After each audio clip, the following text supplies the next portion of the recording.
Welcome to the Rise Together podcast weekly hot take series. Every week, we're going to bring you powerful stories and strategies from leaders who are making a real impact by building stronger, more resilient communities. Get ready to be inspired, motivated, and equipped with the tools to thrive in both your personal and professional life.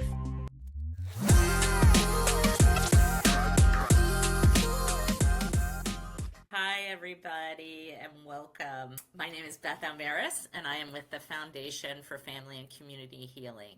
At the Foundation, we're really passionate about helping individuals and organizations build strength and resilience through skill building education. So, not just knowledge, but really building the skills. I'm really excited to talk to my guest today and get some insights. We have Federico Demarin with us. Hello. Hi, how are you, Beth? I'm very well. It's great to be here. Folks are going to be excited. Federico has his own HR consulting firm. And so he's going to be speaking through that lens.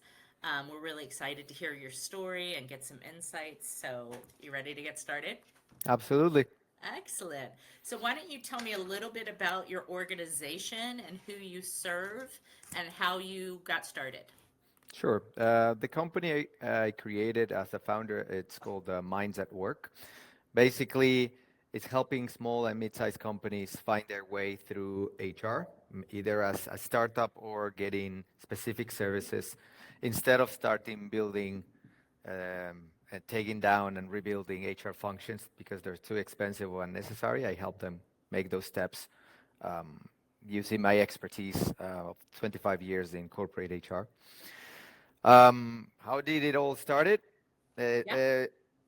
It was by chance, honestly. I was studying business administration. My first work was in marketing, but I wanted to work. I always knew I wanted to work for a global company where I could see, the gears inside, and for every function, I could work with people that I really liked, and also travel. I wanted to work with international companies that would allow me to work with different cultures.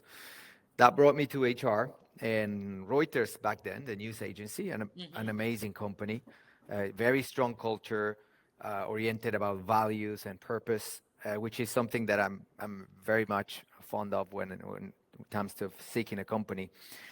Long story short, I worked through different industries. I did my master in HR. I worked in international assignments in Switzerland, in Brazil. Now I'm in the US. I'm originally from Argentina. And I would say that an important milestone in the middle of my career was to have kids. Which of course people would say, oh, that's not your career. Well, it had an important impact because I realized that I needed more than just, another title, another salary increase, responsibility, success. I wanted to have purpose. And being in the people function gives you the opportunity to do that. You just need to make it your purpose and pay attention to it. Yeah. I love And that. yeah, go ahead. And hopefully some more balance too, right? Yeah, absolutely. I mean, you get the chance to do a lot of things in the spectrum, and many people don't realize how much you actually contribute and help through a role like that. If you only focus on those things that don't seem to very meaningful, yeah, but that's not the majority. The majority is actually helping people find their way in their careers, and through their careers, their lives. Yeah, I love that. So you've been in HR for quite a while. How do you think the industry has changed over the years? Oh, a lot. When Yeah. I started in HR, there were two sides of the function. One, very administrative, personnel, paperwork, payroll, legal. The other side was more of a kind of like a corporate psychologist that you were there to listen and to hug and to, never as a psychologist because that wouldn't be correct. But most of the people came from psychology because you had the chance to help people that way. Through the years, the function got professionalized significantly.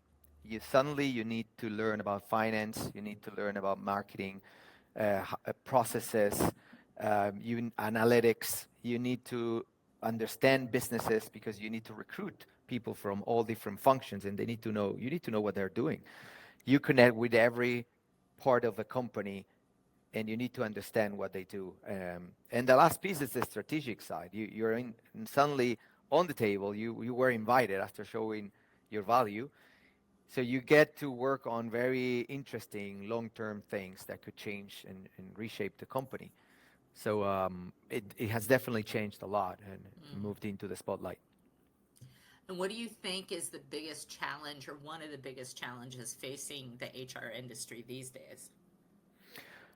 Um, I think for a function as such as HR, which we've had technology for quite a while in different an ecosystem of technology in different areas, but I would say that ecosystem was mostly dominated by procedures, compliance, and processes. I think the biggest challenge is to start really using technology and data to create value. And value doesn't mean a report that nobody reads, but every feels they need to have. It's really insights that can help companies make better decisions, short, mid, and long-term decisions. And I think the biggest challenge is how to embrace that. Something like AI right now that's in everybody's thoughts. How do you use it early enough so when the moment comes to prove your point on the table, you know what you're doing and you can really add value through it. So how do you, and I'm just thinking of this because you have a small company, but you're working with a lot of different companies. What do you see the role of HR in kind of wellness or employee health and well-being? Um, does that make sense?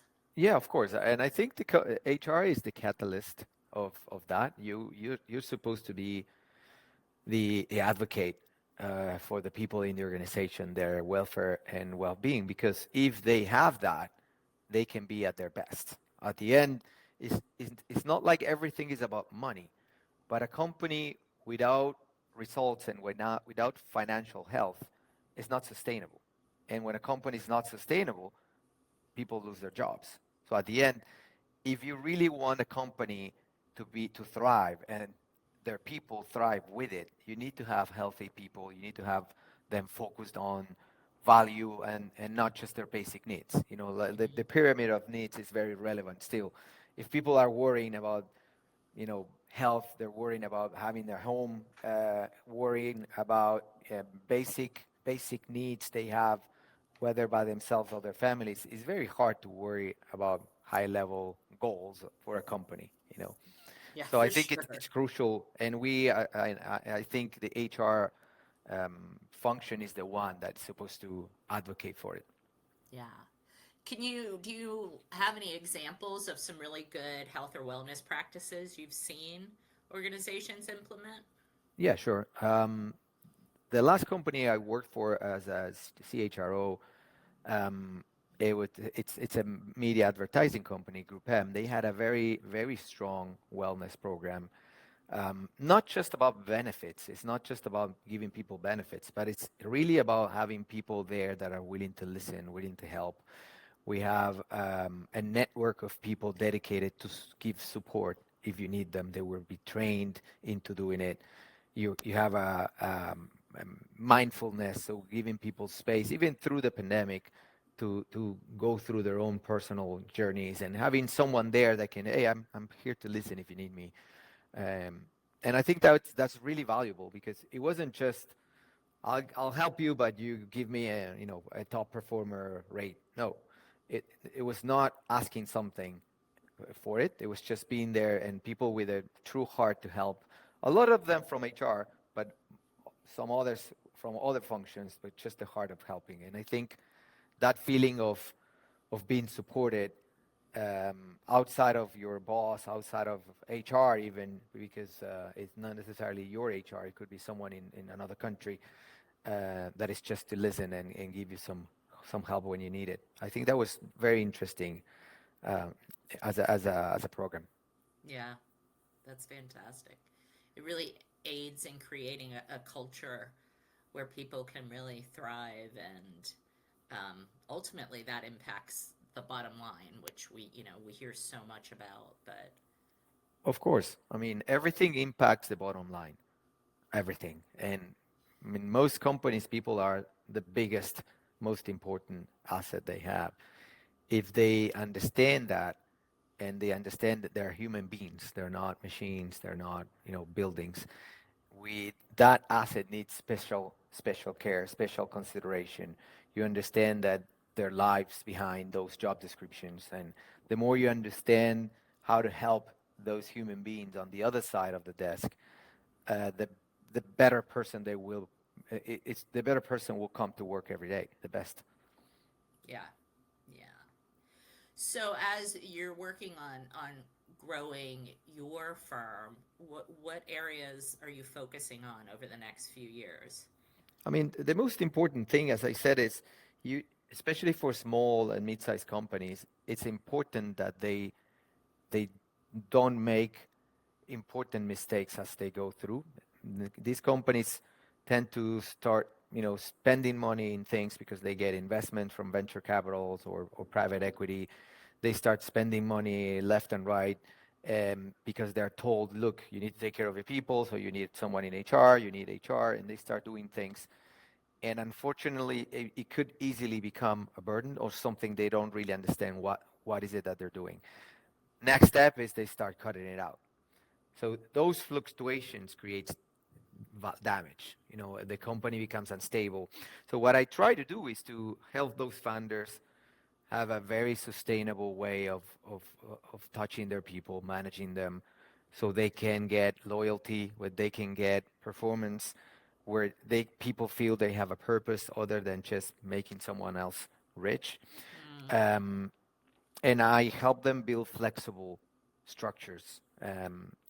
If you need a service, you don't always have to have it in-house. You can outsource it. You can use so many tools today, fractional freelancers, a lot of cloud-based services that are very accessible for small companies.